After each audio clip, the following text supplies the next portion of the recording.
1 minute. Great. Let's go to the next slide, please, Richard. Thank you.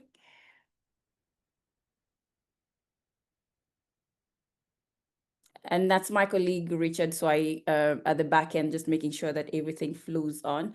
Ladies and gentlemen, do you know how we do the house rules? Because you've registered, you're part of the SHAP family now, that automatically gives us the right to record you and record this particular session. And of course, the recording is just for reference purposes, educational purposes. As you know, we want to make sure that we get your correct name. So please rename your account. Use the name that you'd prefer for us to use while addressing you. Always be on mute. You've realized that the minute you log in, you're unmuted. But we also want to make sure that we respect each other's opinion, network, because we're bringing different people from across the African continent, different youth, different adolescents, sexual reproductive health and rights advocates, they're all on this call, and we'd like you to, just network. If you want to ask a question, please use the chat option or the Q&A option, but we also would recommend to let this be an engaging one. So use the electronic hand. Next slide, please. This is just a snippet of what's going to happen today. If you did attend the first one, we were talking about national human rights institutions and their role in promoting sexual reproductive health and rights. And we wanted you to know that, human rights institutions are there to work with you and to support you. And you can knock their doors anytime in matters regarding health, matters regarding human rights and sexual reproductive health. Now, for today, we're going to take it a little bit quite the opposite route. We're going to have policymakers give their keynote, but today we're talking to faith leaders, and we want to make sure, as opinion leaders, as faith leaders, how are they helping advocate for sexual reproductive health? And I'd want you to ask yourself, would you be comfortable to talk to your sheikh or to your pastor about sexual reproductive health? Have you ever done it? So this is just a scheme of how the agenda is going to be, and we have amazing keynote speakers. We do have a sheikh representing the Islamic faith, and we do have a pastor who's also going to join in, and we're going to look at it from the Christian perspective, from the church perspective. What do they say about sexual reproductive health, especially when it comes to adolescents? As I mentioned, we have a lot of partners who are supporting this organization and the implementation of the SHARP project. We have partners from Zambia, MEDRAP is in the house, Rwanda NGO from Rwanda. We do have NUNRI that's looking at the human rights institutions. We do have other partners from Burundi, from DRC, Congo, CAFCO. They're all here, and we're super excited to be doing this together. Next slide, please.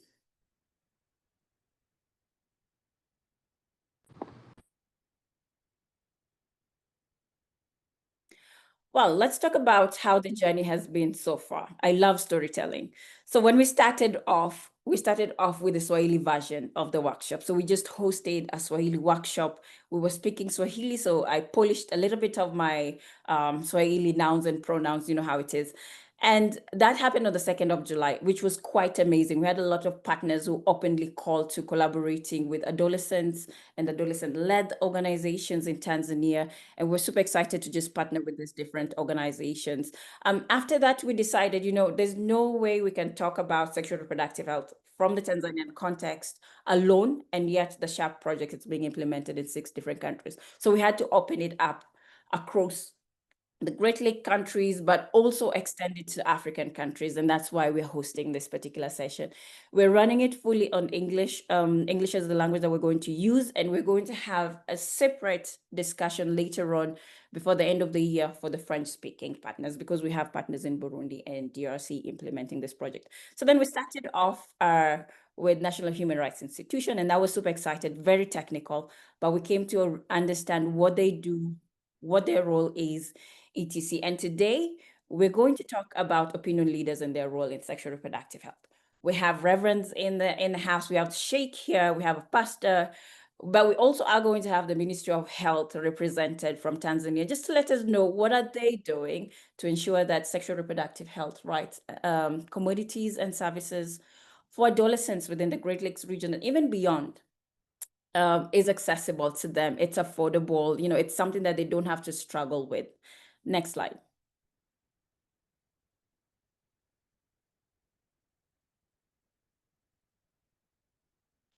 Yes. And this is where I keep quiet and enjoy the session. As you know very well, as I mentioned, I'm your host, but we do have amazing moderators who are going to run us through today's session. And thank you very much to the EU and the partners implementing the SHARP project. And thank you very much to you creating time and just spending an hour and a half of your busy schedule talking about sexual reproductive health within the African context. I'll hand it over to the moderators. We have amazing moderators. You've met Idam Nzatsi, who's the content creator and freelance journalist in Kenya. I know you've already connected with her content over social media, but we also have Irene Masila, who's a communication specialist, Kenya, and she writes amazing articles, not only around sexual reproductive health, but also around health itself. Without further ado, because I can speak forever, I'm super excited about the second workshop. I'm going to hand it over to the moderators. Irene Musila, over to you. I'll go back to unmuting myself and just enjoy the session. Irene, over to you. Thank you so much, Lizzie, for that lovely introduction and for setting the stage for what's going to be an inspiring session. Hi, good morning, everyone. Welcome to workshop 2 for the SHARP series. My name is Irene Musila. I am a communication consultant, but I'm also a SHARP media champion. And I'll be your moderator for the first segment, joined by the amazing Ida. We were actually in the same class with Ida, so yeah, that's and we're actually doing something that we have something in common, so I'm happy about it. I can see Lizzie is actually laughing about it. She just feels a bit left out, so we are so excited to guide you through a session that is packed with real stories, bold ideas, and voices that matter. Allow me to switch off my video. This isn't just another workshop, it's a space where we center adolescents, challenge norms, and hear from those who are living the realities of sexual reproductive health advocacy across the Great Lakes region. So if you're here to learn, share, or be inspired, please, by all means, get comfortable, get curious, and let's get started. Just a quick reminder, to get your certificate, make sure you attend all the 3 workshops, and then at least 3 posts on social media. The links, as we continue with this session, will be shared in the chat box. So just click and share your thoughts, questions, or reflections. It doesn't have to be long, just make it you. Let's keep the energy up and the engagement flowing, and you've got this. So let's start. We have some amazing 2 adolescents that I'm looking forward to hearing what they have to say. What do adolescents need? Let's kick things off with 2 powerhouse voices from Zambia, that is Blessing Bwalya and Hilda Maganga, our adolescent sharp champions. They are here to tell us what adolescents actually need when it comes to sexual reproductive health. Not the textbook version, but the real deal. So Blessings, take it away.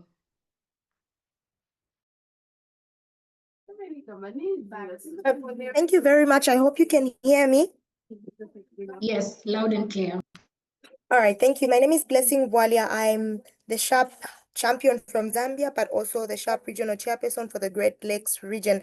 I'm so excited to be in this room today. I'm happy that all of you are joining us today. And of course, I'm just going to kickstart this by mentioning that we really appreciate what's already being done for adolescents, especially in terms of access to sexual reproductive health commodities and services. However, it is important that we should note that young people still want more hope. We've lost hope in the system.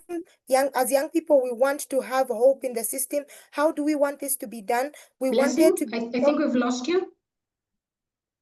Yes, please. Hi, Blessing. Yeah, we lost you for a minute. Would you mind just?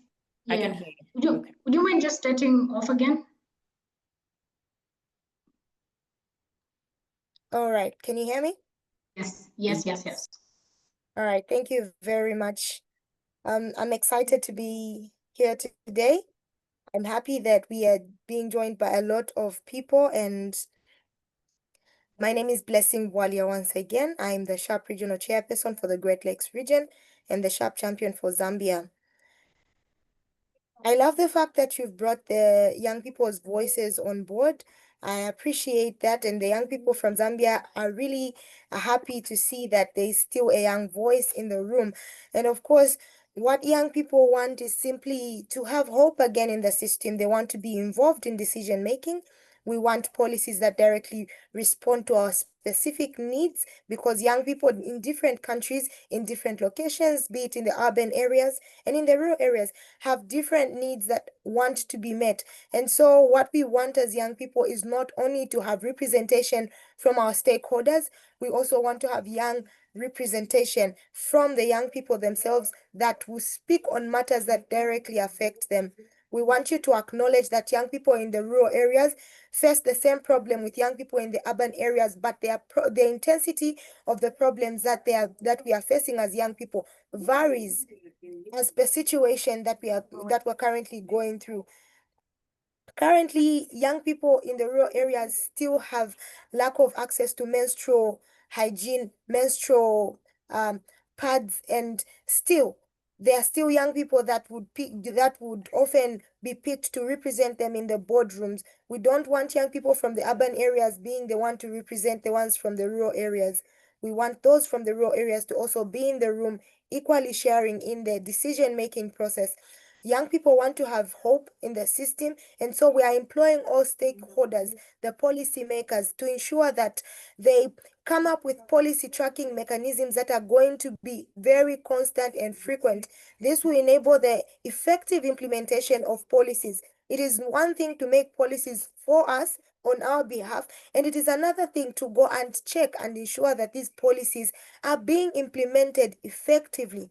It is sad that currently, despite the many reforms that our policies have taken shape, that our many laws have taken shape, including graduating from having multiple definitions of a young person in the Child Code Act, in the Marriage Act, in the Constitution, it is sad that still, even though we rectify these policies in our countries, the implementation still remains at the discretion of our local leaders who then want to make decisions that are so in our best interest but without consulting us. We need our policies and our laws regarding our autonomy, our sexual reproductive health, rights and protection and promotion to not just be at the discretion of stakeholders, but to be a mandate so that there is proper accountability. Thank you very much.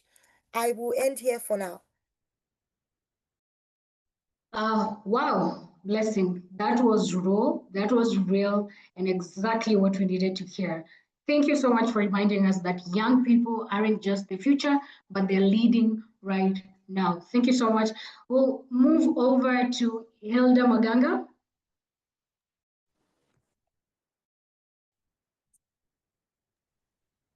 Hilda, the floor is yours. Hi everyone. Good morning. Good afternoon. So my name is Hadija, not exactly Hilda.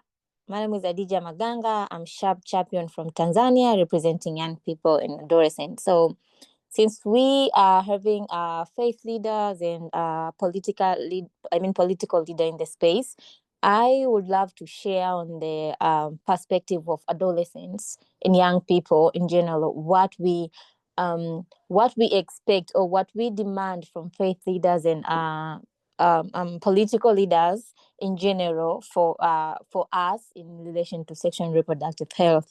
First, we as young people, we really do understand that faith leaders and political policymakers are very, very influential people in our communities. They play various roles in shaping policies, laws, and so many things. And from saying that, speaking on the aspect of faith leaders, we as young people really, really wish for them to provide us a space and to make sure that those spaces are non-judgmental. Faith leaders to offer space where we can ask questions without shame, without them judging us what we want to know. We really hope that they can be part of the system where they can build confidence of young people to openly discuss challenges and different issues that they face relating to sexual and reproductive health matters, without young people being viewed or seen as in certain ways that the society normally tend to view young people when they are trying to access these information and services.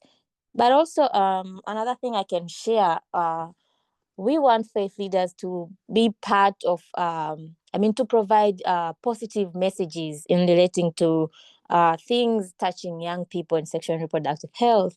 We want them to emphasize on respect, on dignity. We want them to come at the forefront, challenge things relating to early marriage and teen pregnancies. So we want them to be the voice of us. We want them to support in the initiative that we take to make sure that we as young people are able to freely speak about sexual and reproductive health, and not only speak, we're also able to access these services without being judged or without being discriminated. But also we share a little on aspect of like leaders and political leaders. We want them to make sure that there is meaningful inclusion of young people. And when I talk about meaningful inclusion, it's not just about having young people in the room as the observer. We want them to, like, perhaps to cope what Sharp has been doing with young people. If we are to talk about young people, we want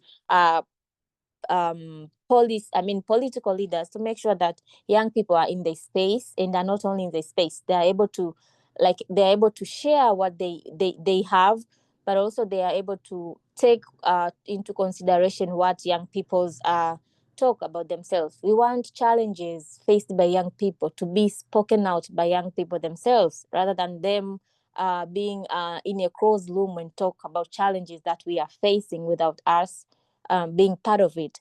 But also we want them to invest in sexual and reproductive health programs. We want them, when they are in their meeting discussing about budgeting, we want them to look at our aspect, to make sure that we have enough funding resource to support awareness programs, to support education programs, and to make sure that there is they emphasize friendly services for young people, and they make sure that even the services are able to be accessed by young people regardless of where they are.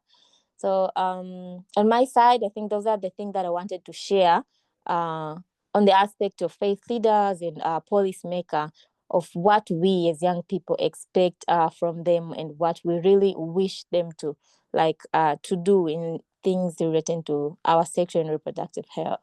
Thank you.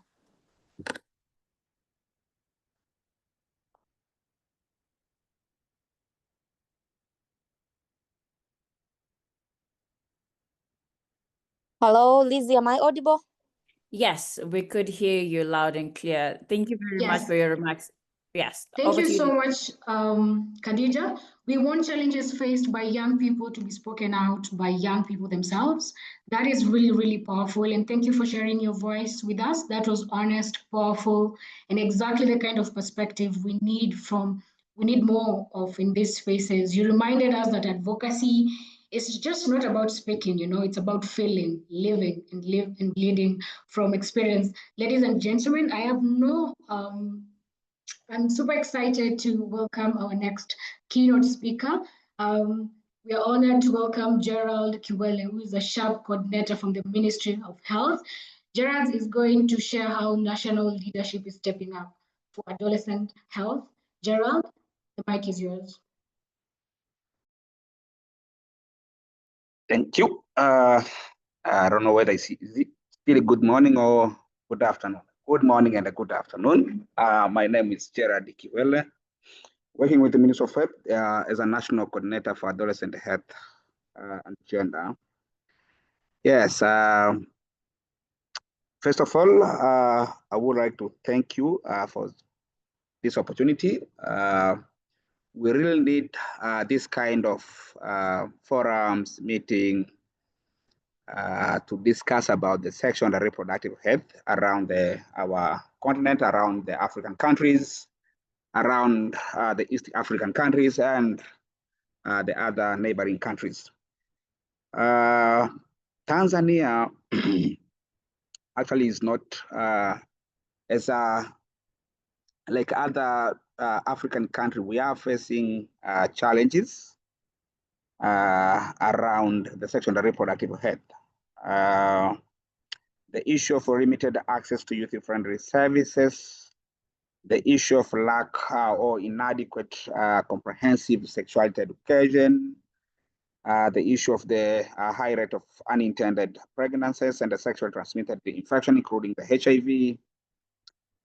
These are significant challenges that significantly affect our young people in Africa, in East Africa, in Tanzania, to be specific.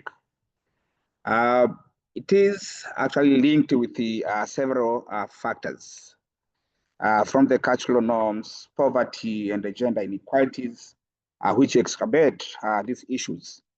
So we need to have the collaborative initiatives approach to mitigate the challenge that our young people are facing. So in our country, we are actually trying to see how best we can mitigate the challenges. We have the training packages focusing the youth-friendly services, which are inclusive, meaning that it is gender sensitive, but it's also including the disability component of it. We have the national standards for offering youth-friendly services with the 8 standards as guided by WHO, where you can see the list. The number 8 standards is all about the adolescent participation and engagement. I can see the adolescent, they are looking for that. They have to be engaged in whatever it is about the young people. So they have to be part and parcel of there, whether the design of the project, the implementation, even the evaluation of the project. So we understand there is a challenges with our leaders, the political leaders and the other decision makers leaders. So we have decided actually to develop. We are developing we call it advocacy package, focusing the sexual reproductive health for young people, aiming to equip the knowledge with to equip knowledge about the sexual and reproductive health to our leaders, the decision-making leaders, the political leaders, so they can have the buy-in and the positive push on issue around the sexual reproductive health for young people, including the issue of the universal health insurance or coverage. So there is a number of challenges that our young people facing it, and there is a number of efforts in ground that we are doing it as a government to make sure these people, these young people, their life, their well-being is actually being assured. So we are integrating the issue of the sexual reproductive health. We are integrating the issue around the adolescent health to be a multi-sectoral through our multi-sectoral mechanisms, where we even developed the NAIA that bring us together to oversee the issue around the adolescent in a various angle. The education sector angle, the agricultural sector angle, the health perspective angle, and other angle that we feel like the adolescent needs to be encompassed.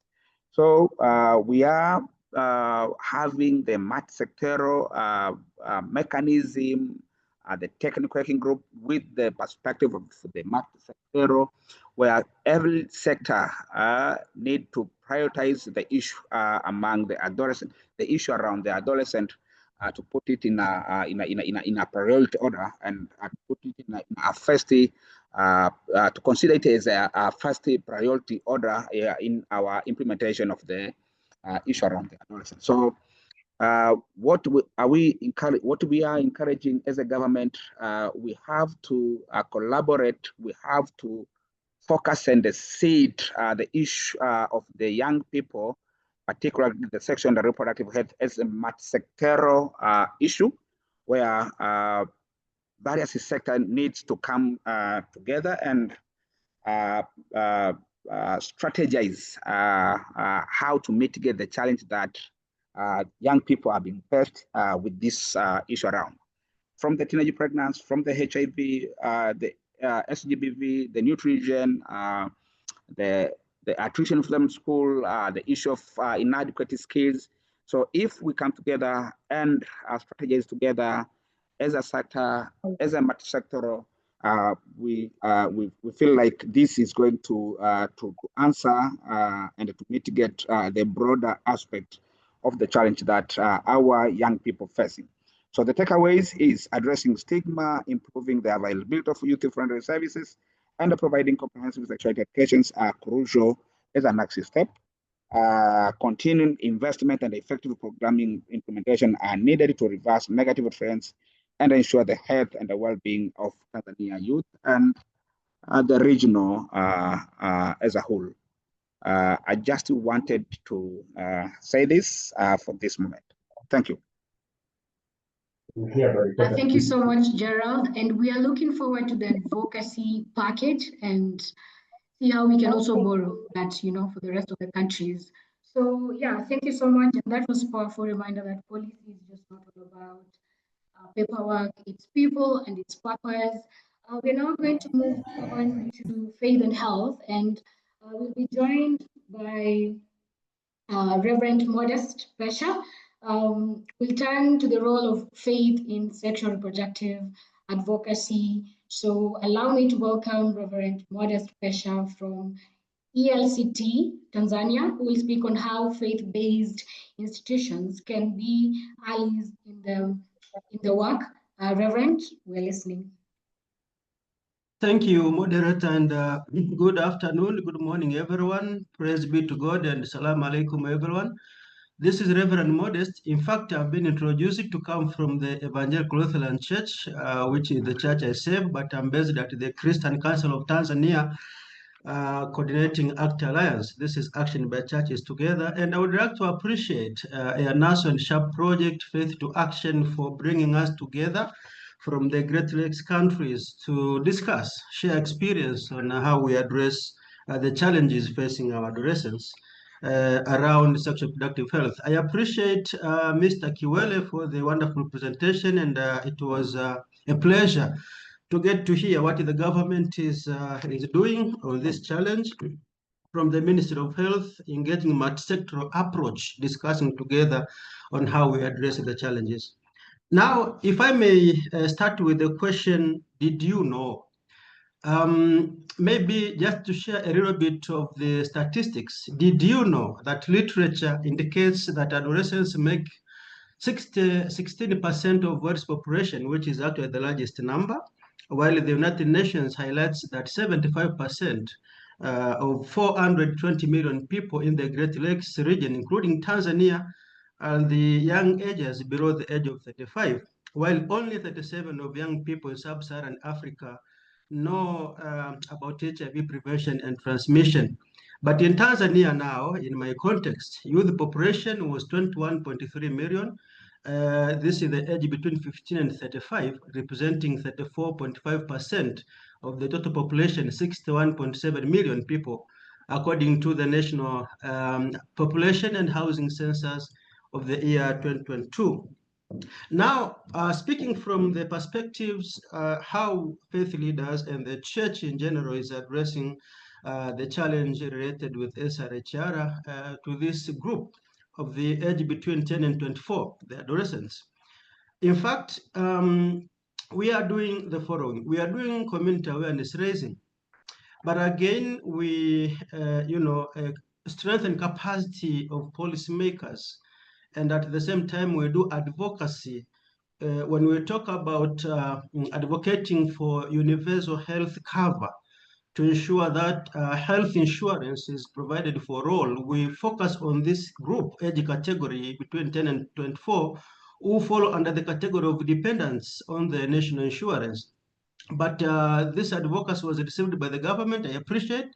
that now the age was extended from 18 as the limit of dependence to the health insurance. Now it has been extended to 21. You see now we are almost, to the age of between 10 and 24 of the adolescents. And so, based on the statistics I've shown you, we are seeing that this is the group that is highly affected by the challenge of early marriages, early and unintended pregnancy with HIV prevalence. The magnitude of the problem is very high. The church, like the Evangelical Lutheran Church in Tanzania now, speaking of the Christian Council of Tanzania with the 12 member churches, in which ELCT, Evangelical Lutheran Church Tanzania, is a member, owns 172 health facilities, among which 24 are hospitals and 148 are health centers, and owning 120 training institutions, 17 primary schools, 67 secondary schools, 21 vocational training center, and 9 schools for people with special needs. You see now this is the category that follows under the age of 10 to 24.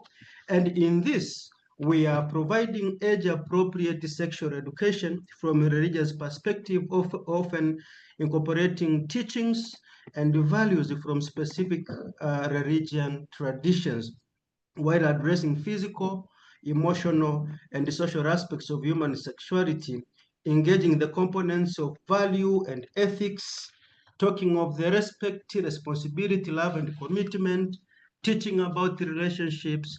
We do design packages and train or offer pastoral we call this is the pre-marital counseling and guidance.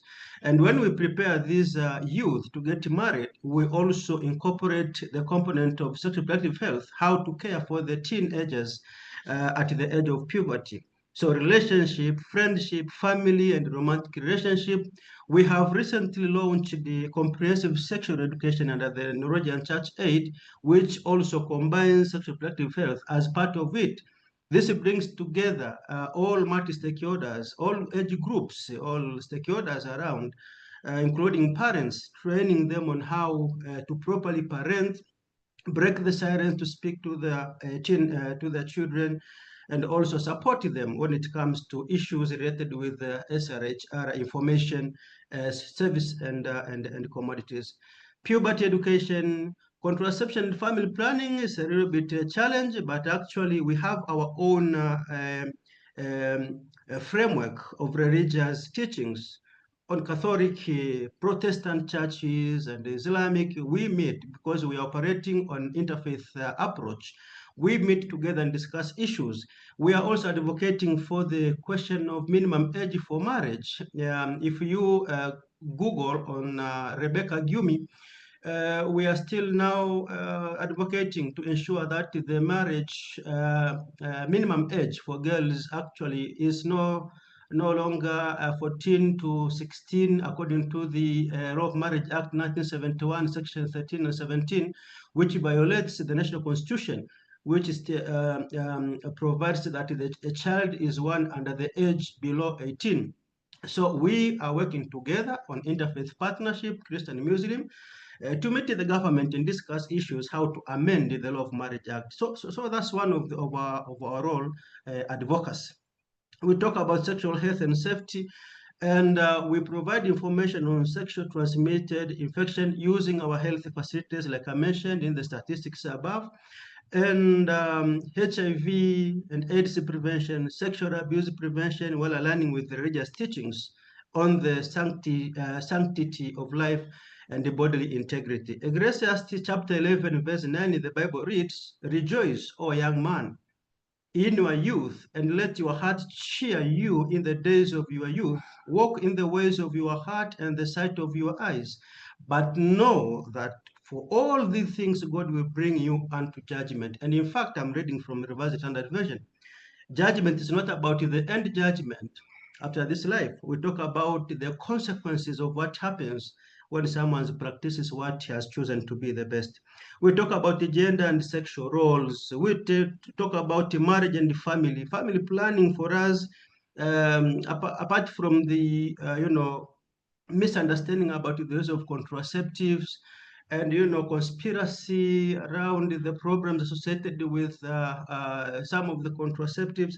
But still, we as the church, from the Christian perspectives, we insist on procreation and responsible parenting from Genesis chapter 1, verse 28. And God instructed them, human beings, to be fruitful, to multiply, and replenish the earth, and emphasize it is on procreation, while also implying a need for thoughtful planning in how families are formed and grow. So number of children should depend on how much you'll be in position to care for them, not a matter of filling the earth and leaving them to suffer.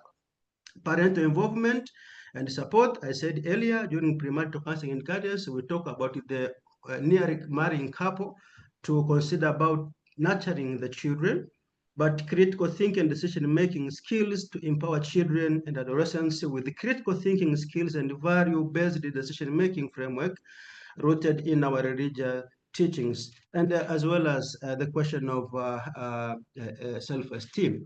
So this is how much we do, but again, we establish safe house. Should there be a victim of sexual gender violence, there should be a place for refuge where they can run to for their safety, for psychosocial support, but also providing pathways to legal frameworks, how they can be legally supportive, something that it is beyond our capacity. We perform what is within our capacity to offer psychosocial support, but at some point, it needs legal action for some of the gender-based violences. So for now, this is what I can say, what is the church is engaged in to address the challenges related with sexual reproductive health, and I think my time is up. Thank you very much for listening. Thank you so much, Reverend. That was beautifully said. Faith and health don't have to be in separate lanes. They can actually work together. They can actually work together. You've reminded us that advocacy must start where young people are, on campus, in their communities, and in their lived realities. Your call to center youth voices is exactly why this advocacy package that Gerald was talking about is so timely and powerful. So thank you for calling on partners, churches, governments, educators, and youth networks to recognize, support, and scale faith-based, values-driven sexual education models. These programs, as you've said, they're already working in schools and communities, and now we need cross-border collaboration, resource investment, and policy alignment to expand their impact. Thank you so much for that. And now, as we wrap this segment, we have Lioka. He's the Executive Director of Meta Zambia. He'll be sharing how collaboration and transparency are driving real progress in sexual reproductive health. Lioka, over to you. Good morning. Good morning, everyone. And thank you very much, Irene. We welcome you again to this particular webinar. And thank you very much, all the previous speakers and the organizers of this particular meeting.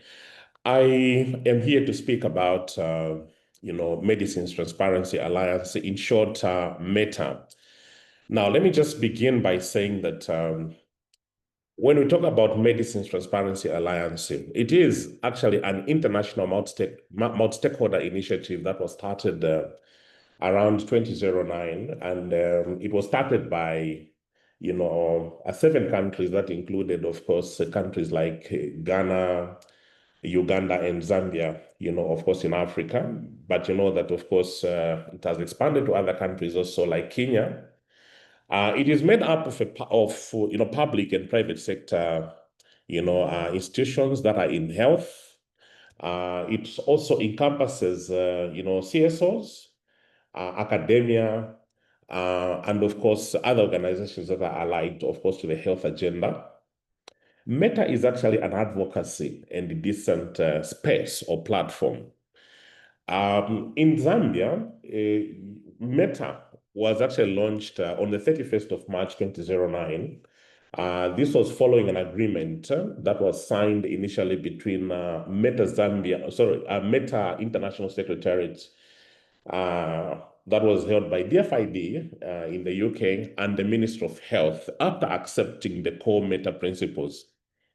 Now, talking about the core meta principles, there are about 5 core meta principles that we follow in this advocacy space. The first one is that we believe that governments are responsible for providing access to health care for its citizens.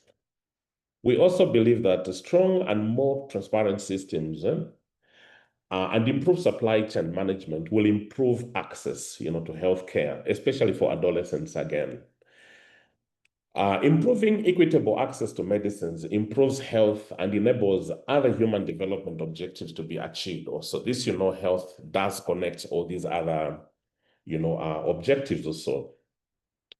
Fourthly, we also believe that improved information about medicines can inform public debates and provide a basis for better policy, because then there is information upon which policy can be formed. Last but not least, we also believe that a multi-stakeholder approach that involves all sectors, including public, private, and also civil society organizations, will lead to greater accountability, especially in the medicine supply chain system. The aim of META is to improve health outcomes, especially for low-income and disadvantaged people, through activities such as increasing the transparency in the selection, regulation, procurement and distribution, supply, and the use of medicines, especially sexual and reproductive health commodities that include also family planning, even for adolescents. Second aim, of course, we look at is improving equitable access to affordable essential medicines. This again is very imperative. Now, when you look at the SHARP project, as META, the focus has actually been on adolescents to make adolescent sexual and reproductive health rights, of course, better for our citizens, especially in the Great Lakes region. This has been the focus for the SHARP project in as far as META is concerned. Now, when you look at, again, META, it has a governance structure which begins at national level. At national level, we have a national secretariat, which is hosted by MEDRAP as an organization. Like I said earlier, that META itself is simply a space or a platform where people come to interact and discuss these issues. And the secretariat held by MEDRAP is actually responsible for coordination of all META activities. Then we have what we call the META Council. META Council, again, is a committee or a council or a board that is constituted from, among different stakeholders or organizations. It is a representative sort of platform that advocates for policy recommendations at national level as relayed, to them by the secretariat, because the secretariat does, carry out a number of, activities, including research, and this information is passed on to the council. Then below the council, we have what is called the META Forum. Now, the META Forum is the biggest gathering of all stakeholders from across the country. And this will have general discussions on various issues, including transparency, accountability, and accessibility in the medicine supply chain in Zambia. And it meets, once every year.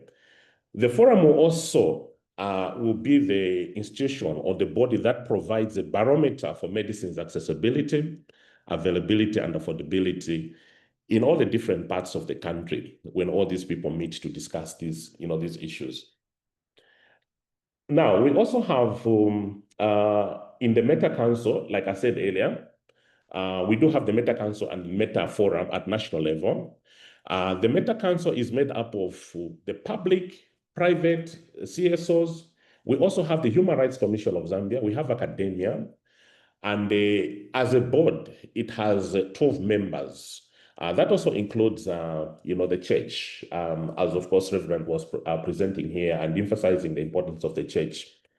And the council, unlike, the forum, meets quarterly, okay? And the secretariat is provided by MEDRAP. And like I said earlier, again, we provide findings and recommendations, especially from our studies, which we expect that the different council members can actually, buy in and advocate at different, of course, fora at national level. Now, when we talk about the council again, the council is selected from different stakeholders, like I said, in terms of membership. And what we look for is relevance of the membership, to the issue of adolescent sexual and reproductive health. We also look at level of influence, okay, when we are constituting these members, so that these members of the council are people and individuals that represent institutions and in their own right are able to advocate, for these adolescent rights. We also look at and consider the legal standing of the institution so that it's legally, registered again in the country. When you talk about the Meta Forum, it's actually Meta Forum constitutes the main discussion body, for Meta. Like I said again, it brings stakeholders from all around the country. And of course, when you talk about the people that come to meet under that forum, we talked about the public sector, the private sector. We also have media there. We have traders. We have, medical workers and also cooperating partners that we incorporate in the discussions for Meta. The forum also offers some sort of a neutral place, as you can already see, for various stakeholders to actually view the problems in the medicine supply chain, system without any inclination. So it brings this whole spectrum of people on one table to discuss these issues. Again, the council and the secretariat put forward their case, from the point of evidence based on information. And this is what is discussed, and resolutions are actually made at this level to inform advocacy at national level. Now, you realize that apart from national level... You've only got a minute left. Oh, it's a minute left? Okay, so just to summarize it, at district level, we also have Meta. And at district level, the Meta is called the local Meta network. And the aim here, again, is to continue the advocacy work that is started at national level, and of course, to link the local advocacy to national level advocacy. And also at local level, we also have membership that is representative or reflects the membership that is at national level. And so we have this chain in terms of flagging issues from a local level to national level, and sometimes also to, of course, the regional level. This is the platform that we've used in terms of advocating for policies in Zambia and other countries, of course, especially in the area of adolescent sexual and reproductive health. I think my role was simply to share this outlook and strategy in terms of advocacy for, SRH for our adolescents in the sub-region and, of course, in Zambia in particular. Thank you very much. I'll leave it there for now.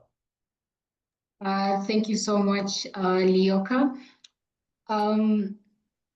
That was a masterclass in how partnerships can move mountains and how data and dialogue can drive real change. I think my key takeaway is that this reminds us that health systems must be designed with young people in mind, efficient, transparent, and equitable.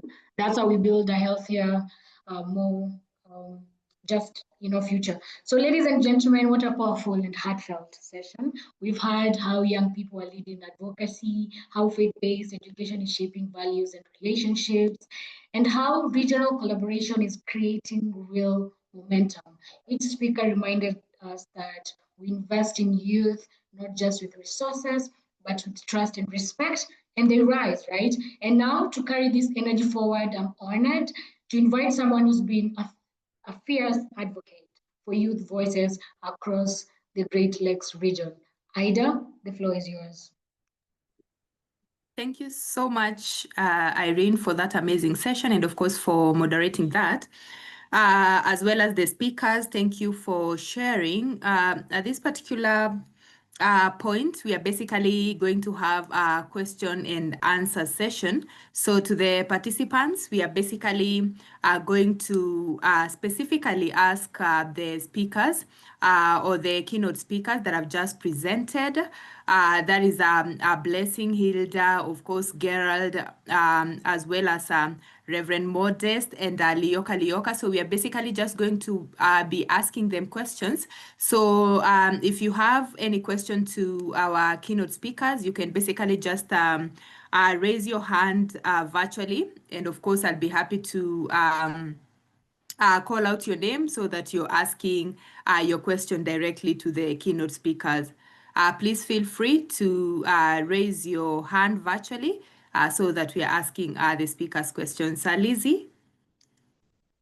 Thank you. I'll just take this opportunity before anybody starts asking questions. So, but mine is directed to Reverend Pesha. Reverend, I know the Bible, the good book says when it comes to matters of sex, this is supposed to be between married couples. So this is a husband and wife. But we've seen there's a lot of teenage pregnancies that it's on the increase, especially across the East African region. So then that means the notion behind marriage or sex being a precious activity that's supposed to be between husband and wife is not working. What is your take if an adolescent comes to you and says, I'm pregnant?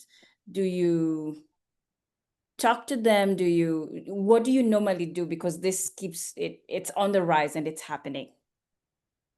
Thank you, Liz. It's a good question. I just appreciate one of the champions here. I think the chair. I don't remember the name, but I think Blessing. She also mentioned about faith leaders and politicians not being judgmental. That's number one, but to provide positive messages that signifies respect and dignity. Now, we have implemented faith in action for teen mothers. If I can cite that one as an example, teen mothers school recently. Formerly, when a lady became pregnant, was not allowed to continue the school. Those days when we had President Magufuli, but later on, the new president Samia allowed that teen mothers who dropped out from school because of pregnancy are now free to go back. But now the challenge was stigma, and I've even mentioned in the chat box there, stigma is the challenge. Now, one of the ladies, when we were doing the baseline study, when I questioned what happened that at the age of around 14 in Form 2 secondary school, what happened that you became pregnant to drop out from school? She told me that I never knew that having sexual intercourse was the factor leading to pregnancy. Because when I was young, I asked my mom, where did you get me? And she informed me, I bought you from the market. And so I was waiting when I grow up, I go to the market to buy my own child.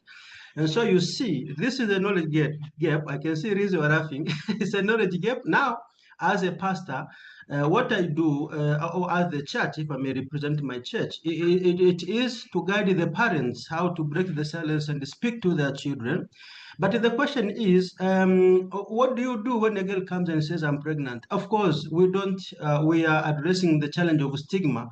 And I was one of the founder of this project, Father, Faith in Action for Teen Mothers School recently, where we are strengthening capacity of faith leaders to address stigma with faith leaders and parents so that they can support these pregnant girls. So I receive them, I do counseling, and to ask you the question, Lizzie, are you ready to go and meet your faith leader with your SRH concerns? And I replied on the chat box, it is a two-way traffic phenomenon where these clients should come to me because I cannot force them. But also I, as a faith leader, should open up, and allow them to come and meet me. I shouldn't be judgmental. I should encourage them by maintaining low profile to be accessible.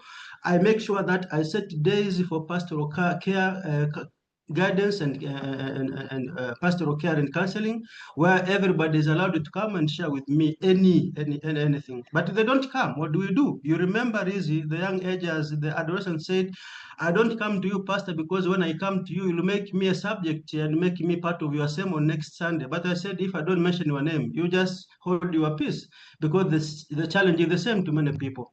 And so I don't be judgmental, Rizzy, and I encourage my fellow faith leaders to invite, to welcome, to allow this adolescent to come and do the consultation. We pray, counsel, so that we guide them and talk to parents also to see how they care for the pregnant ladies to avoid this rate of suicide and feeling like they're abandoned by their faith structures. So thank you very much for the question. Thank you so much, Reverend Pesha. In short, you're saying that our reverends are like journalists, because in most cases, when someone shares something to me as a journalist, I will always be be using that as an example. Of course, not mentioning their name. I just wanted to read a few of our comments in the chat box.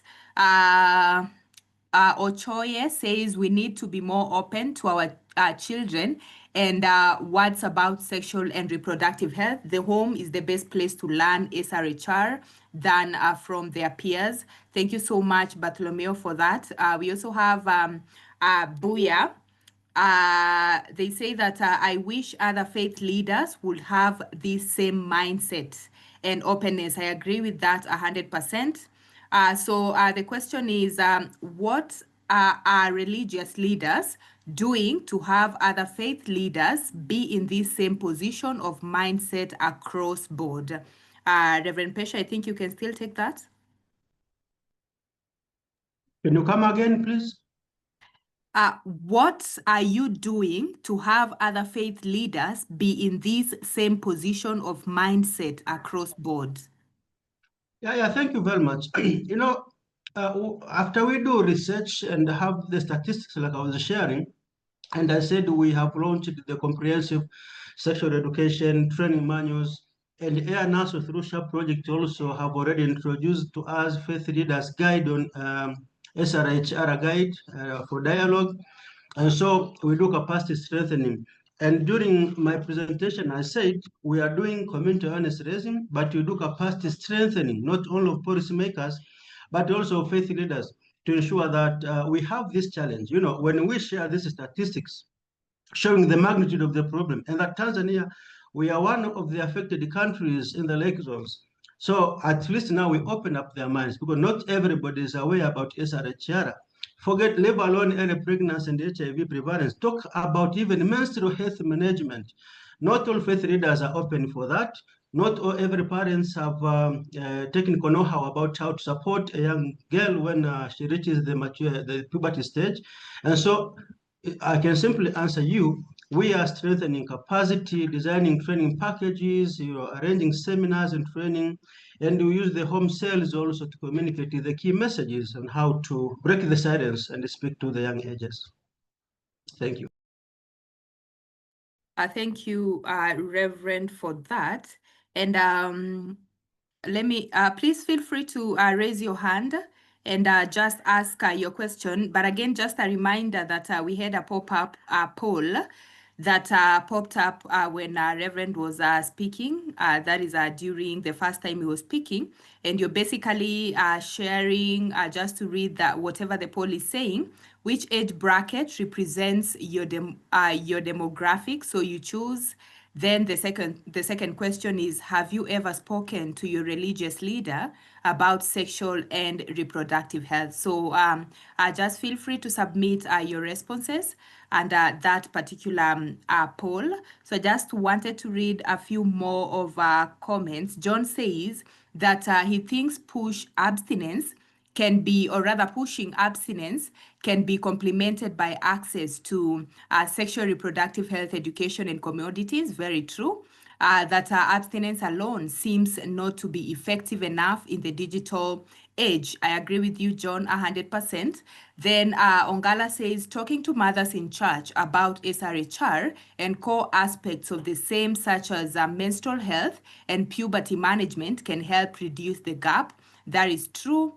Then we have Chipili saying that of course, Reverend Pesha has good points. Faith and religious leaders need to be equipped with knowledge on how to deal with adolescent matters such as teen pregnancies. The church, just a minute, the church is the least place we should expect stigma, 100% Chipili. Then Robert says, Reverend Pesha, you remain forever true champion. That is true, because it's very unique actually for a reverend or a sheikh or a pastor talking about sexual reproductive health and right, just bearing in mind of some of the barriers and challenges that the broader sexual reproductive health space faces, especially from the religious point of view. So Chama says, I have a question for the Reverend.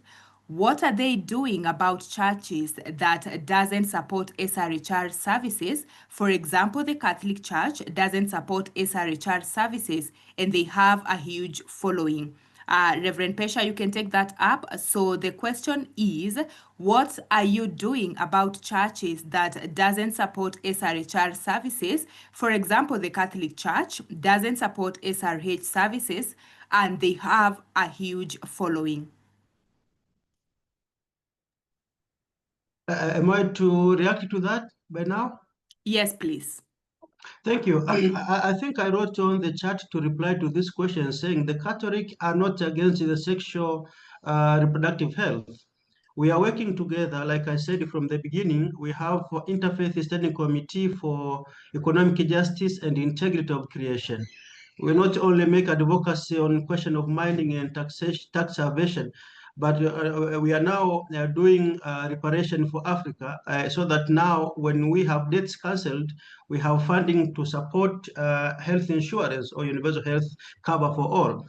But again, now, when we work together like this, we have some other issues that come in as contradiction, and we are avoiding all of us to be a double standard. When we talk about what God has commissioned the human being to go and multiply and subdue the world, and now we talk about family planning. Family planning is the question now, but sexual health in general, it is something we all support, and we offer, we raise awareness, we support the adolescents from our church perspectives and tradition, so that we don't contradict the doctrine. I know the Sheikh will be also presenting from the Muslim perspectives. We all of us sail on the same boat.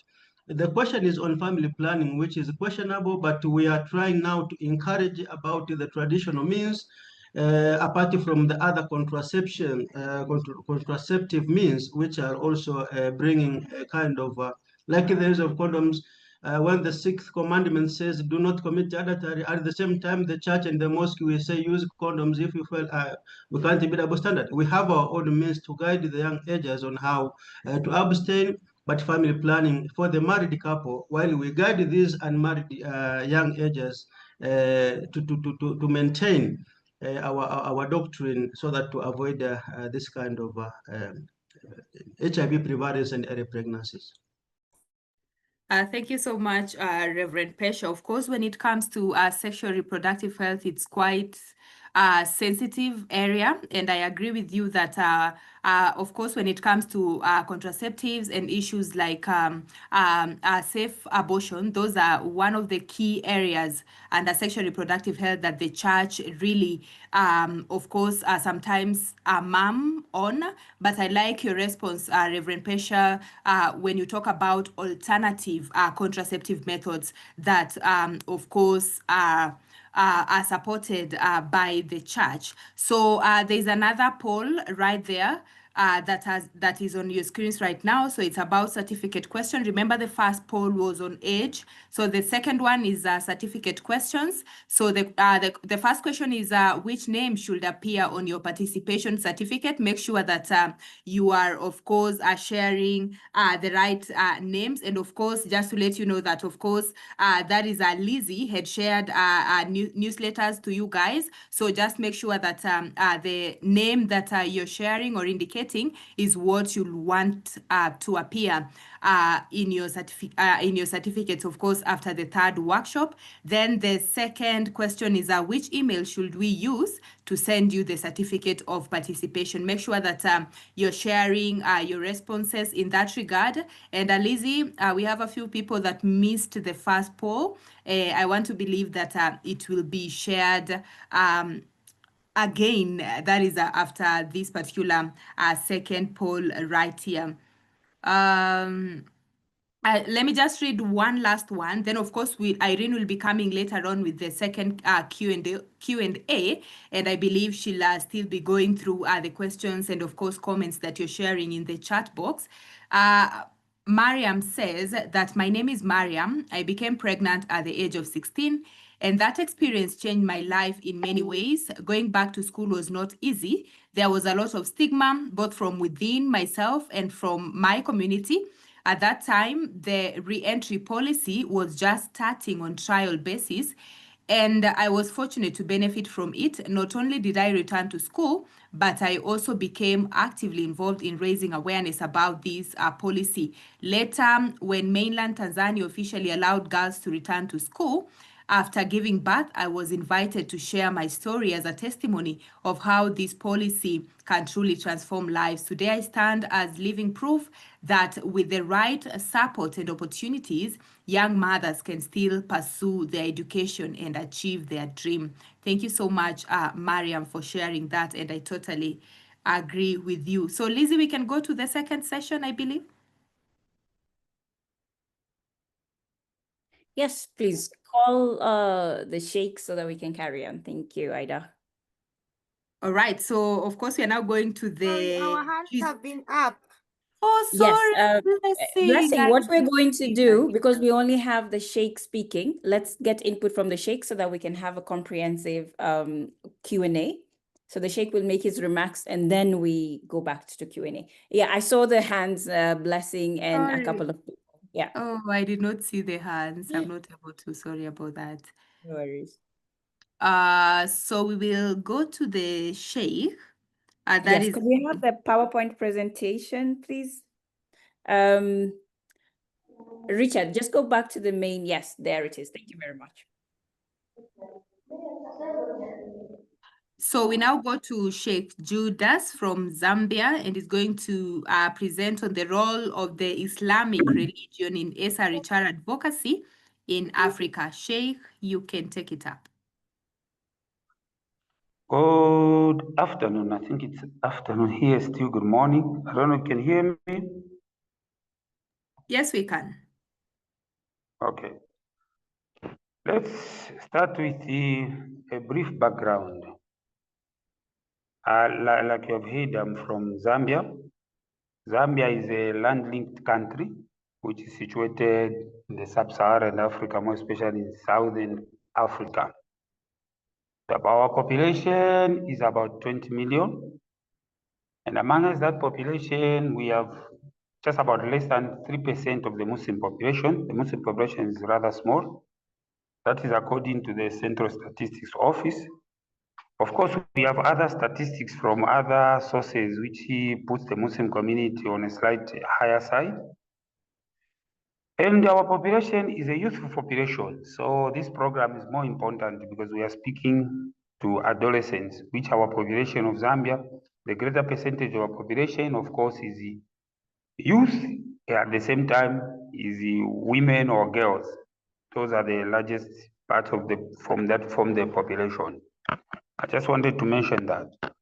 But before I can go into what I wanted to say, there was an issue that was raised by one of participants that touched my heart very much. This is Khadija from Tanzania. She kept on mentioning about the religious leaders and their role and how they do it. First and foremost, I would like to mention that Islam is being described as deen, D-I-N. Deen means a complete way of life. Complete way of life. That has to be noted. Second, there is no question in Islam that is a shameful question. Any question that a person is going to ask to the Imam or to a Sheikh ought to be answered. If the Sheikh at that particular time doesn't have the answer, he can inform the person that wait, I'll go and find out. Or he can do what is called a referral system, refer the person to another person to go and ask the question. But there's no question that is shameful. Question religion, Islam is deen, meaning a complete way of life. So as if the word complete means complete, it means complete way of life. That is one. Second, she also talked about do sheikhs have the freedom, for example, to talk about sexual reproductive health? I don't see how a person can be a sheikh without talking about sexual reproductive health. I don't see that. Why do I say so? Any Muslim on the face of the earth will tell you that Prophet Muhammad was a very romantic man. How was he romantic? And when you describe the word romantic, you are already discussing issues to do with sex. So how was he romantic? And how do you talk about that? If you are a sheikh and you say that, how? Okay, that is one. Two, every sheikh will tell you, I want to keep this as very basic as possible. Every sheikh will tell you the periods when a child starts have menstruation period, the sheikh will have to explain how it is and what this person must do at the end of it, how they should bath. Now, how can you talk about these things if you're not going to talk about sexual reproductive health? Okay? Every sheikh or every imam knows that it is not allowed to see nakedness of another person. And we are told that when children reach maybe at the age of 7 or so, if they used to cover in one blanket, they have to be separated. If it is a boy and a girl, they used to sleep in one place or one bed. When they reach at that age, they have to be separated. Why are you separating them? The question is, why are you separating them? There's a reason why you separate them. So this reason is what you should explain. This is what is called sexual reproductive health. Because it begins from there. Okay? There is no any Muslim on the face of the earth who can perform what is called prayers, salah, without making ablution. And ablution is made because of certain issues that happens. For example, you'll be told that you are supposed to make ghusl. This ghusl, one thing that results in people to make ghusl is sexual intercourse. So how are you going to explain this sexual intercourse if you cannot talk about sexual reproductive health? Okay, like I said, I want to keep this as very basic as possible before I can talk about general about the role of religion. Okay, again, another issue that I can quickly mention, which was a concern from Khadija, is when we talk about sexual reproductive health, the biggest problem that people we have, or what our imams have, what our sheikhs have, what we religious leaders have, is that when we talk sexual reproductive, to us is about sex. To us, is about sex. This is not about sex. To some people, they get to an extent, this is about sexual orientation. More especially if you put sexual reproductive rights, to them is about sexual orientation, which is not true. Sexual reproductive health is beyond this.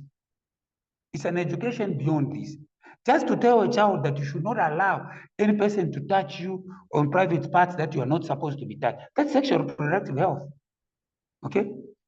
Islam is going to tell you, for example, to say that a person, a lady or a girl, has a right to get married at the right time. And one of the conditions of marriage is that the person should accept without being coerced, without being forced to get married to. The Prophet Muhammad said that women or girls, he gave an example like fruits. They're like beautiful fruits on the tree. You should not eat them when they're not ripe and ready. Okay? Meaning you cannot marry these girls before they are ripe and ready. Underline the word ready. So it is not about the age. It is about the readiness. Okay, it's not about the age, it's about readiness. So these are some of the issues that I wanted to keep this as basic as possible. Let me get to the issue of now the role of religion and the religious leaders on the globe. We are told in Islam that ad-dini nasiha, meaning religion is but advice. Religion is but advice. And what is this advice? This advice is advice for the benefit of individual, community, nation, and global. Religion is advice. And this advice should be good advice, which is going to be beneficial. That's the starting point. Meaning everywhere where there is religion of Islam, that religion should be a religion of advice, good advice, which is beneficial to the community, beneficial to an individual, benefits at a global level. Then we come to Juma, which we call Juma prayers, which most of you from East Africa, we are very familiar.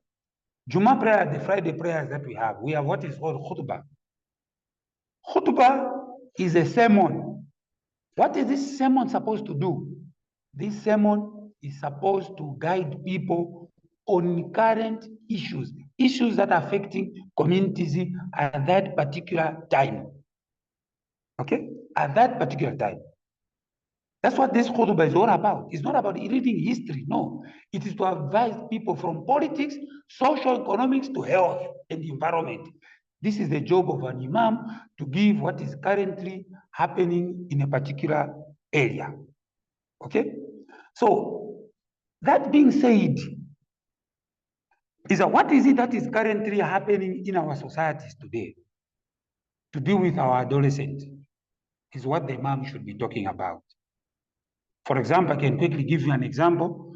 For example, here in Zambia, I was just reading, I think the day before yesterday, there was something that came out from the Minister of Health that was talking about, it's the Democratic Health Surveys. It was talking about teenage pregnancies. In Central Province, we are told in 2024, there were about 750 teenage pregnancies, just in one province alone. There's one province called Southern Province, there was about 1,180 teenage pregnancies. In Eastern Province, 1,589 pregnancies. The list goes on, and like that. These are issues that imams and religious leaders, the religious organizations should be concerned about. How is it possible that we are going to have all these teenage pregnancies, people who are not married, having all these pregnancies? That should tell you that our adolescents are having sex. Our adolescents are having sex. And if they're having sex, we are having these numbers. And if we are having these numbers, knowing how Africa is, these are not correct figures. The figures should be more than what is being presented. Because in rural areas, some of them don't even go to clinics. But these figures come through structures. So these are issues that an imam or religious leader needs to talk about. Okay? Let's come now to specifically to a religious leader. For example, personally myself, I'll give an example. I feel that it would be a disservice to deny a person who comes to ask you questions about sex and sexuality. Even if you don't guide them, just know they will go and get guidance. They will go and get it from someone else.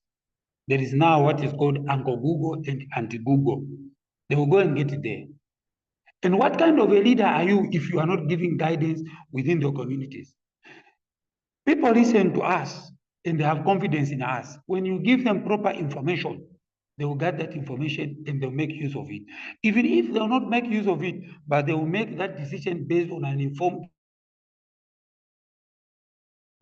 information that we would have of a religious leader to give this guidance. People come to us and confide in us different things. We should give room also to adolescents to come and confide in us so that we can provide with them the information that they clearly need. Sometimes our adolescents, they would prefer to come to you as a religious leader as opposed to go to their parents to go and ask this information. But to you as a religious leader, like I said from the beginning, there is no question in Islam that a person is going to tell you this question is a shameful question. Are you holier than God? If God can mention even the Quran how you should have sex with your husband, with your wife or your husband, and you have become holier than God. God says, leave judgment to me. Only Allah subhanahu wa ta'ala, God Almighty Allah, is going to bring everything to judgment. You want you here on earth, you have become now a judge of people, a judge of adolescents. But this is not your responsibility. Your responsibility is guidance.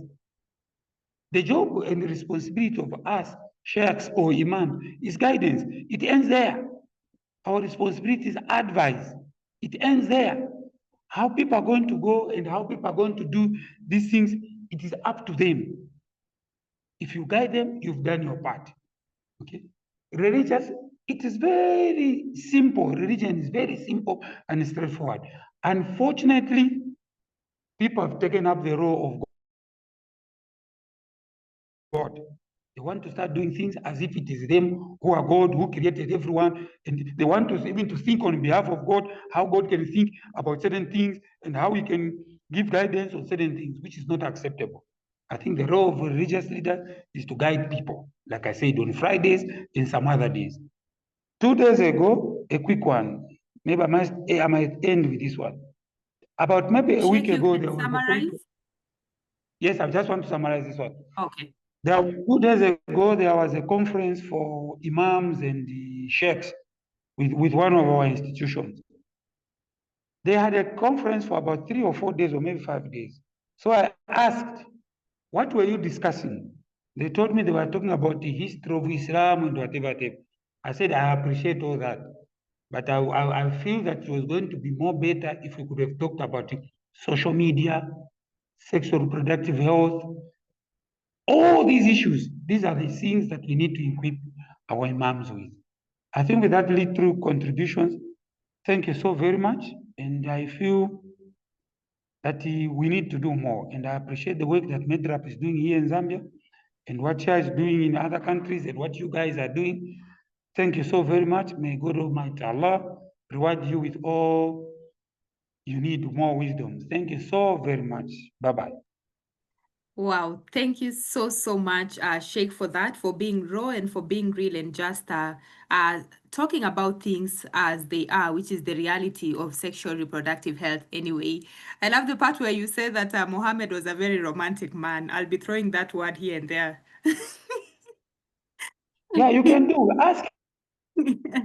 All right, so we'll just go to another session Tell of him, Muhammad.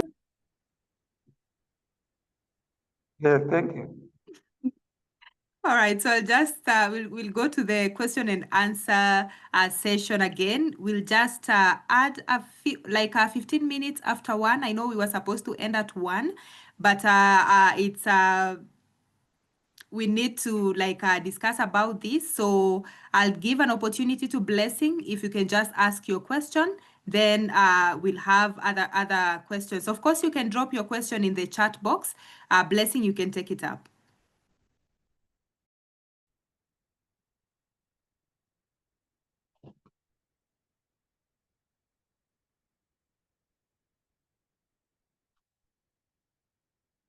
Blessing?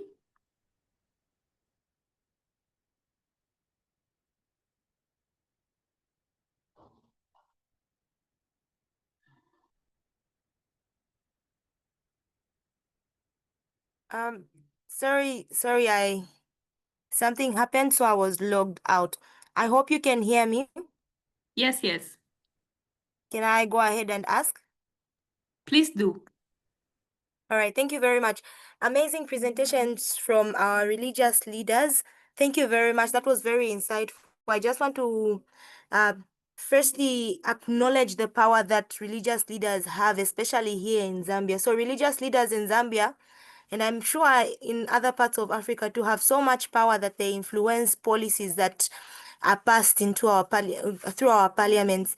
Recently, there was supposed to be comprehensive sexuality education, and because of the strong power and the strong voice that religious leaders have in our country, it was transformed from CSE to LSHI, which is life skills and health education.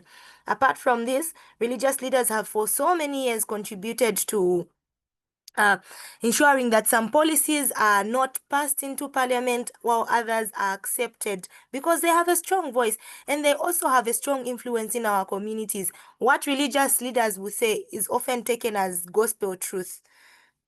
And this power can be used in so many ways to help adolescents, address the challenge of adolescent sexual reproductive health. This can be used to reduce stigma in our communities that is caused by societal norms, because when a religious leader says this is wrong and this is right, the community is likely to follow that. And so I want to just find out, in terms of addressing adolescent sexual reproductive health challenges, we've not seen much of this power from religious leaders working in our favor as adolescents, especially in relation to our SRH. We've seen that till date in Zambia, despite us having the re-entry policies for girls, mission schools, Catholic schools still don't apply it. If you fall pregnant, if you're at a mission school, a Catholic school, you are not going to be accepted back into that school. Yet the religious leaders are the ones that go and advocate for these rights to be passed into parliament. And so I want to just find out from our religious leaders, what do you think should be implemented? What programs do you think should be implemented to ensure that the powers that religious leaders have are harnessed also into addressing specific challenges of adolescent sexual reproductive health? And after answering that, I also just want to find out what you intend to do as religious leaders to ensure that these challenges of adolescent sexual reproductive health are effectively addressed, especially that when it comes to matters of child marriage, despite us having the Child Code Act, there is still the Catholic canon law that can apply for contracted marriages of persons at the age of 14. Thank you very much. All right, I think Reverend Pesha, you can take one question, then Sheikh will take the next one. Reverend Pesha, you can begin.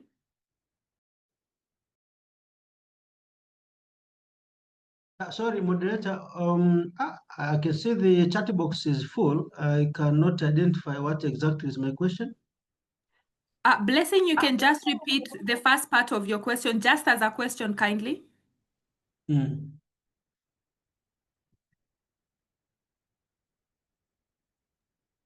Blessing? Thank you very much. So I have two questions. The first one is what religious leaders are doing to ensure that the power that they have in the political sphere to influence policies is being used to address specific needs of adolescents. Because I noticed that here in Zambia, comprehensive sexuality education was highly influenced by religious leaders to be transformed from CSE to LSHE. And so I want to just find out how you are using your powers in the political sphere, in parliament, as religious leaders to ensure that these policies that are passed are addressing our specific needs. And then my second question is in line with having religious leaders having influence over the community and societal perception of what is right and what is wrong, and how we can use it to ensure that specific adolescent sexual reproductive health challenges are addressed, especially that despite us having the Child Code Act, there is still the Catholic canon law that applies for contracted marriages of persons at the age of 14. Thank you. All right, Reverend Pesha, you can take it up, the first question. Yeah, thank you very much. The first question is about faith leaders' power sphere and how we can influence the policies. I think from my discussion during my presentation, I talked about one of the key thematic of our implementation is advocacy. And in fact, we are working hand in hand with the government respective ministries. We have the Ministry of Education, Science and Technology. We have the Ministry of Community Development, Gender, Women, and Special Groups. These are the respective communities that are responsible to, enforce the child protection law. But again, with the new national education policy launched in January 2023, and I said that we are also doing consultation meetings and advocacy to ensure that the policy addresses the challenges facing the adolescents related to sexual reproductive health. The teen mother recently has been approved, but again, there are challenges like stigma, as I said, infrastructures are not supportive. When a teen mother goes back to school, what about the nurturing and care, home caring for the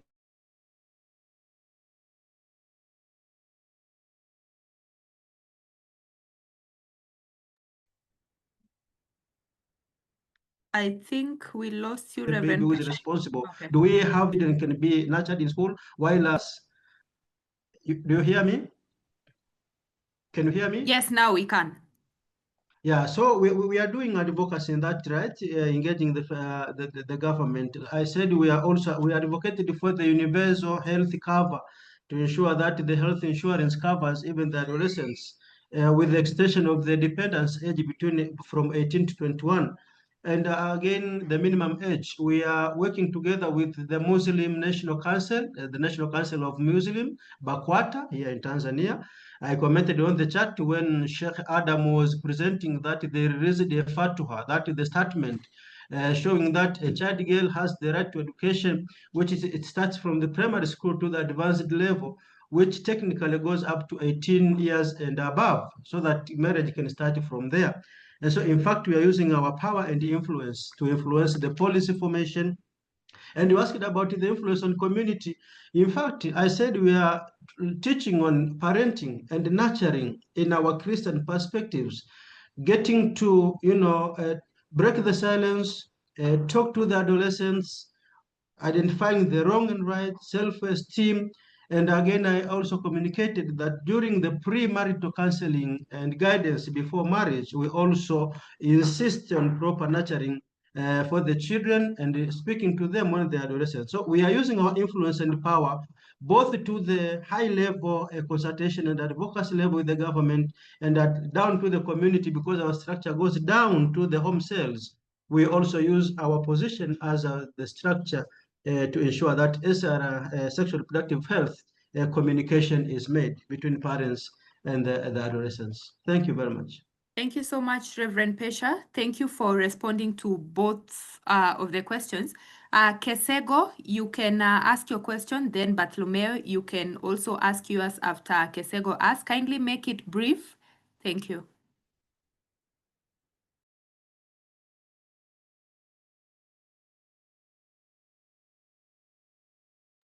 Kesego, you have a question? If not, then Bartholomew, you can take it up. No contribution. Okay. Thank you very much. Please confirm you Yes, can hear me. okay. Hello. Hello. Okay, Bartholomew, you can mute. Kesego, you can take it up. Yes. Yes, okay. Good day, good day.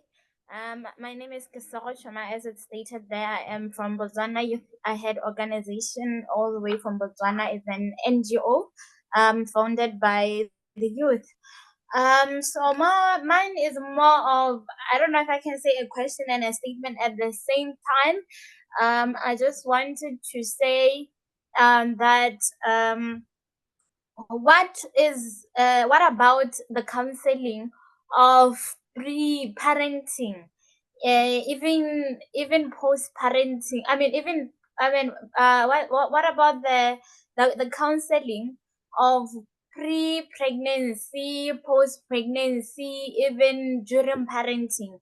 Because I believe, as we always say in our culture here at home, it's, charity begins at home. So most of the teachings we get them from home. So it should be normalized, especially in our African culture, our African nation, that such topics about sexual reproductive health should be taught, especially at home, and it should be something that is normalized in our African household.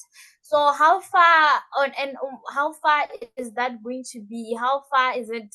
Has it been done to say, okay, now parents in African homes, this is not a topic that is known as blasphemy, because I think mostly in our African homes, we parents believe as a blasphemy or as teaching kids things that they shouldn't be able to know. So most of us, we just learn this from schools, and it's not like also in schools it's so extensive that you understand it even more. Even the teachers now, because these people are also parents, they do not care to get too extensively into the whole topic of this is what happens. But if this is a topic that a young child is given from a very young age, then it could really help, especially in households, so that when All right, Bartholomew, you can go. Kindly make your questions short, just a question. Kindly don't comment on it, just ask your question. Bartholomew, you can go. Hello, please confirm you can hear me. Yes, we can. Okay, so my question is very brief for the Sheikh. Thank you so much for your topic you have discussed. Around readiness, I was a bit confused when you talked about it is about the readiness, not necessarily about the age. I was confused in the sense that, somebody was caught exposing his genitalia to a 12-year-old, and he said the 12-year-old was big and ready, and so he is not doing anything wrong. So I wanted you to clarify that. Because I don't think anybody can be ready before 18, but I just need to know what that perspective is as far as Islam is concerned. Thank you very much, and over. Thank you, Bartolomeo. Chama, you can take it up. Please make it brief. Hello? Yes, please go. Okay, go ahead. Hello? Is it Chama or please, Sheikh, just a minute. Let Chama ask the question, then you can respond. No problem, thanks. Okay, I have a question for Reverend and Sheikh. First, I'll start with Reverend. Looking at the Islam community, I think they've got programs tailored that are supporting SRH services. I'll give you an example of Indonesia, where women in leadership under Islam are trained to go and reach out to various community members, to which they are doing a commendable job. Now, to Christians, what can you copy from what the Muslim community are doing in coming up with tailored programs to support SRH services? Then my other question goes to the Sheikh. I heard you talk about issues of marriage, but then when you look at the Muslim community, I think there's no specific age at what time a woman should get married. I think I've tried to peruse through my research. It just says that as long as someone has reached puberty, they can get married. Issues of maturity and stuff don't really apply. And then the issue is consent has to come from the same woman who has to get married. So what's your take on that? Because when you go in Zambia, the legal age is 18 years for someone to get married. I think those are my two questions. Thank you so much, Chama. Sheikh, you can take it up. Then Reverend Pesha, you will take the question on what Christian can copy from the Islam community. We begin with Sheikh. Okay, thank you so very much. You see, some of these issues, let's talk about the issue when I talked about when a person wants to get married. One of the conditions of marriage in Islam is that the person who is getting married is the one who should give consent. You get the point? Is the one who should give consent that now I am ready. So the issue of puberty, because the puberty, for example, how do people judge puberty? So when a person, for example, if a lady, she starts maybe having menstrual period, then they will say that this person has reached puberty. But that has got nothing to do with marriage in connection. Simply say that there's nothing to do with that. That is a different matter, and marriage is a different matter. And the person in Islam, like I said, for the sake of repeating myself, who should give consent is the person, the child, the person who is supposed to get married. Meaning, like a person talked about the program in Malaysia, if we target the adolescent to know when they are ready to get married, this issue will be out, because Islamically, a person cannot get married unless the person gives consent, the person is supposed to get married. That becomes even much, much easier on the other side. Okay, that is one. Two, the other one, he talked about the issue of maybe the child 5 years and whatever. This is totally unacceptable. Because first of all, he said that he was showing maybe his private part to a child. No one has got a right to see a private part of another person, not even a dead person. Islamically, you are not allowed to see even the nakedness of a dead person. Then how do you remove your pants and start showing your nakedness to a 5-year child? That is completely unacceptable. Islamically, that is haram, forbidden. Because like I said, you cannot even allow it to see the nakedness of a dead person. What about the live person? Use the religion ignorantly without knowing what they are doing. It's just a pedophile. He wants to use the religion like that. And a quick one again, I just wanted to make a small comment in just a few seconds with our champion here in Zambia. The biggest problem we have is we expect uniformity. We expect uniform. For example, here Zambia, the Muslim community contributed a lot to come up with the documents of comprehensive sexual education manual. We contributed a lot. Sheikhs came from different places, imams, they were lodged at one place for about 3-4 days, and we contributed a lot to that. But because people expect certain faith communities to say something, if they didn't say, then others didn't matter. So we cannot be uniform. We can be united, but we cannot be uniform. Others are going to disagree, others are going to accept. But we work with those that have accepted. I think this is what I can quickly say. Thank you very much. Thank you, Sheikh. Rev? Thank you very much. I would like to appreciate the question. But in fact, it's not about what the Christians could copy from Islamic communities. We are already doing, and sometimes we learn from one another, we copy from experiences. Sometimes we design tailor-made programs and implement on consortium basis, depending on the community itself of beneficiaries. Seeing that women empowerment left men behind, so that now adolescents seemed to miss parenting and support from men.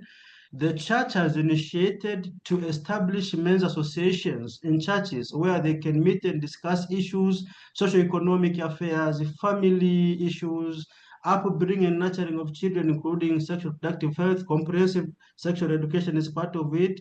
But we have women associations like village community banks.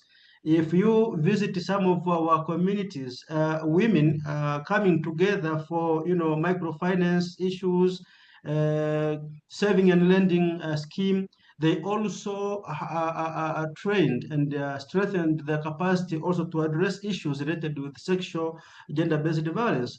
And when you do monitoring and evaluate, they will tell you we have supported the reduction of the GBV in the area. So you can see we integrate economic, it is climate smart economic empowerment aligned with GBV, where also we address the challenges related with the SRHR for teen girls. And home sales, we also have them where we also communicate for them to ensure that they discuss issues. Remember, during COVID-19, it was the faith leaders by the church where we could mobilize communities to accept the vaccine, which came in with a number of propagandas and conspiracy.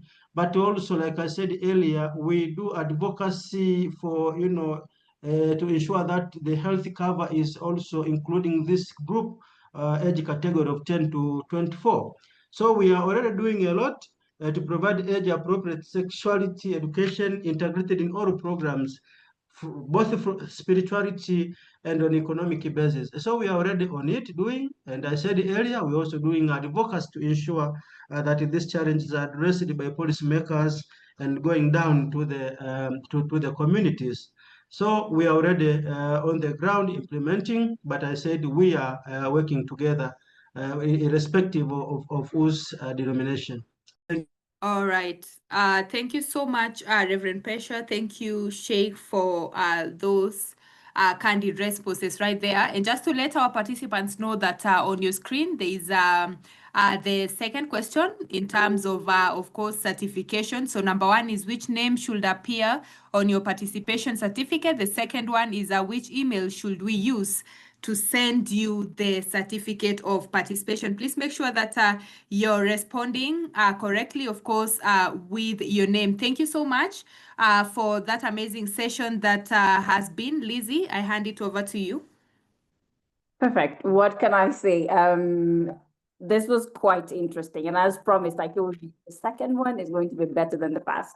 And that's because when you have faith leaders in the house and we're talking about sexual and reproductive, we're using the word sex in a word and they're in the room and we're having open conversations, then that means we are doing a lot of things, and the work we're doing around advocacy for sexual and reproductive health is working. If we can have faith leaders seated in a room for an hour and a half to address your questions around reproductive health, we're doing something good. And this is what advocacy is all about. So thank you very much, because on behalf of course, the SHAP Consortium, on behalf of the project SHAP that's fully funded and supported by the European Union, on behalf of our partners across the 6 great lakes countries where we're implementing, we would like to say thank you very much, Asante Sana. This was quite impactful. This is what SHAP is all about, having other people take the lead and having influential figures also support within the SRH advocacy. Now, as I told you, I love storytelling. And when we started off, we went to Tanzania. We spoke about slavery, but we talked about different or then they had the human rights. We want to be backed up. We're talking about health, it's a right. So that's why we started off with having national human rights institutions on the call. And now we're talking about what does religion say? How do we meet halfway? Because we're seeing adolescents go through hardship because they cannot access sexual reproductive health. They cannot talk to their own parents. So it's good to also talk to other influential people, the way Blessing put it. And those are the religious leaders, the faith leaders. Unfortunately, Pastor Joyce could not join in due to a technical glitch, but of course we'll definitely have her in the next section. And talking about the last workshop, and as our moderators have been reiterating, please make sure you attend all 3 workshops. So the last one is going to be on the 30th of September. And guess what?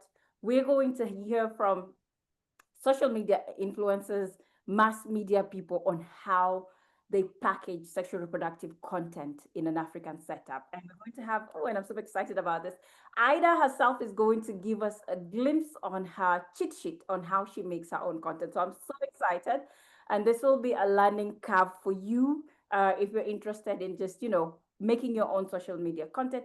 If you also want to connect with any of the speakers, we're more than happy to do those connections. For us, networking is key. So we will meet you on the 30th of September, same time, same place. And Irene, unfortunately, you have to moderate this particular session on your own because this is your area. But thank you very much, moderators. Thank you, speakers, and thank you. You're a sexual reproductive health advocate. You're a sexual reproductive health activist. You trust in the process of advocacy, and you understand why we need to have these discussions, especially for our adolescents. I'm seeing a lot of questions in the chat around certification. Do not worry. As I mentioned, there is an Excel sheet. There's a link I've shared. Just double check that your name is well spelled and your certificate will reach you under that particular name. Yeah, so hashtag healthy adolescents. That's our hashtag for the SHARP project. Please post, use the social media handles, tag ENASO, tag MEDRAP, tag any person who can actually help us in advocating for sexual reproductive health. And sorry for taking 24 extra minutes, but it was fully worth it. Sheikh, Reverend, and Gerald was there, amazing feedback. And we've seen how just working with other partners in the Meta setup, the way Lioka was talking about, and MEDRAP has done an amazing work around Meta. So we really appreciate their input. Now, what do I say? Asanteni in Kiswahili, thank you very much. Muchas gracias, obrigado, and merci beaucoup. I'm trying to learn other languages, and I really am working on it. Asanteni sana, and see you on the 30th of September. Goodbye. Asante sana, Mungu atusaidie wote. Thank you. Mina, thank you everyone. See you soon. Thank you. Bye, everyone. Yes, we had an adolescent there. Yeah, an upcoming adolescent. Thank you. Bye-bye. Ma, bye. Thank you, everyone. To talk